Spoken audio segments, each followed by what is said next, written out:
What's up, and welcome back to Interpreting the Stars, where today I will be reviewing the largely praised flick Joker, starring Joaquin Phoenix as the Clown Prince himself. This came to digital today, and I'm really glad that it didn't wait until January to do that, as I was 100% anticipating it to do, because I was really wanting to throw my 2 cents into the ring about this movie. My opinions can vary pretty wildly when it comes down to movies that everybody else seems to love, so I was curious to see where I placed this one. So let's put on our winter coats, brave that hoarfrost, and let's get cracking. This review is brought to you by the word of the day, hoarfrost, frost that forms from dew.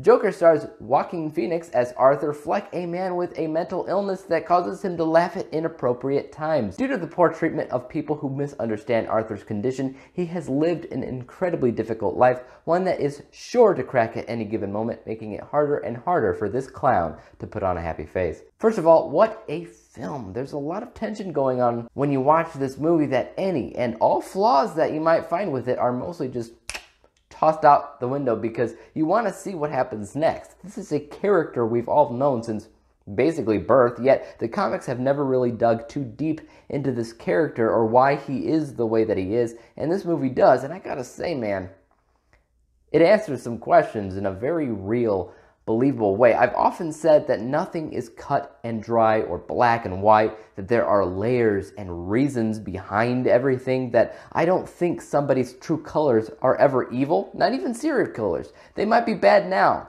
but those people who grew up with them saying that they never had a clue about who they really were, they weren't wrong either. Those serial killers became the way that they are because of their experiences with the world. They've learned a way to survive in a world that doesn't exactly treat them right. Now, I'm not excusing anybody's behavior, I'm just saying that it's easier to look at the world from an adversarial vantage point and ignore everything else. We have for centuries. There are good guys and bad guys. It allows us to be so nonchalant about the whole death penalty thing.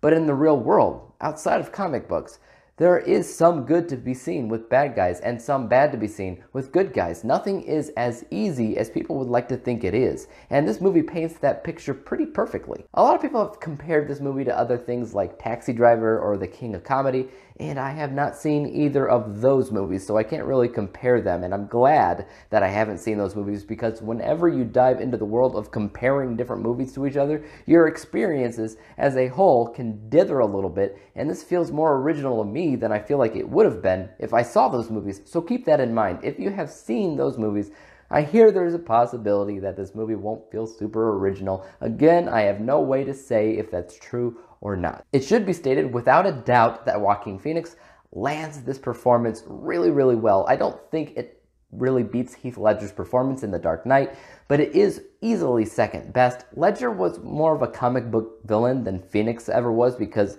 this was more of an origin story for the Joker, but there is a sequel in talks, so my opinion on this could potentially change eventually. But yeah, Phoenix killed it in this movie. He transformed his body to a terrifying level. His laugh crawls under your skin. His look, with and without makeup, is honestly iconic all on its own, and there are a few things that I wanted to know here. The trailers didn't make the city look like Gotham, so how am I going to believe that it is? How am I going to believe that this is eventually going to be the Joker that we all know and love? And is this a place that Batman could believably, potentially exist? Yeah, actually, to all these things. Gotham starts out in a place similar to, I would say, Chicago on a good day, but certain things happen in the movie that gives you a slight idea of its overall transformation into the crime-ridden city of Gotham. As for Joker being Joker, absolutely, again, it's a transformation thing, and the mental illness excuse for laughing at inappropriate times is 100% a Joker thing.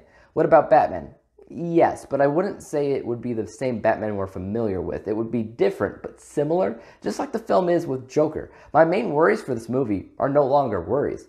And that's just one of the craziest things about this movie. When I first heard the casting news for it, I was like, they cast who as Joker? Especially right after seeing Suicide Squad and its Joker being so nutso-butso. But really, I should have known better, because Phoenix is a well-versed actor and has done it all, including playing a crazy person. And it's been a while, but The Master comes to mind. Joaquin's movie about a cult. If you're looking for a movie that tests Phoenix's limits on being a crazy person, though, Joker is a movie for you. Now, I'll be the first to tell you that this film is not perfect. It's up there, but it isn't perfect. And the reason why I say that is, again, I break every movie down piece by piece like a giant jigsaw puzzle. I got my scorecard list of things a movie should and shouldn't have. I put my jigsaw puzzle together based on that list, and some movies meet all the possible areas of greatness, but most don't. It's hard to find a perfect film as a whole. It doesn't mean the movie's bad, it just means there were certain areas that could have used a little bit more focused. For Joker, that was primarily the story goal, story consequence, and character distribution. This is a very intrinsic film. It's all about the journey of this one guy and what he goes through and why he becomes the Joker. So the character development is very, very good. That's what I would actually call a character through line, which is a personal journey that one must go through before they can succeed the story goal. In The Matrix, the goal was for Neo to become the one, but Neo had to go through a personal journey of discovering his own potential. He lived his whole life in doubt and denial, and in Joker, he's going through a lot. He has so much to learn, and once he does, we all know it eventually will happen. He will become the Joker, right? But that isn't the story goal. That's not what he's trying to accomplish, because there isn't a story goal, and without a story goal, there isn't a story consequence, which answers what happens if he doesn't succeed in that story goal. It sets the tone of urgency and explains why he's doing this right now. What happens if he doesn't do anything right now? Nothing, just more of the same, I would assume. And character distribution just means that there's so much focus on this Joker guy that everybody else in the film almost seems useless. They all serve a function, of course, which is to add to Joker's behavior in one way or another, but independently, they're all flat, two-dimensional characters. Nobody has any dreams or passions other than the Joker. Nobody seems impeccably casted as well as Phoenix is. Nobody is as good of an actor as Phoenix. Everybody else in the movie is flat and essentially just puppets. They're just there to serve a function to make Joker crazier. Without that distribution, it's a lot easier to look at this movie and see the let's see how crazy Joaquin Phoenix can act show, which then starts to feel a little bit too much like Oscar bait to me.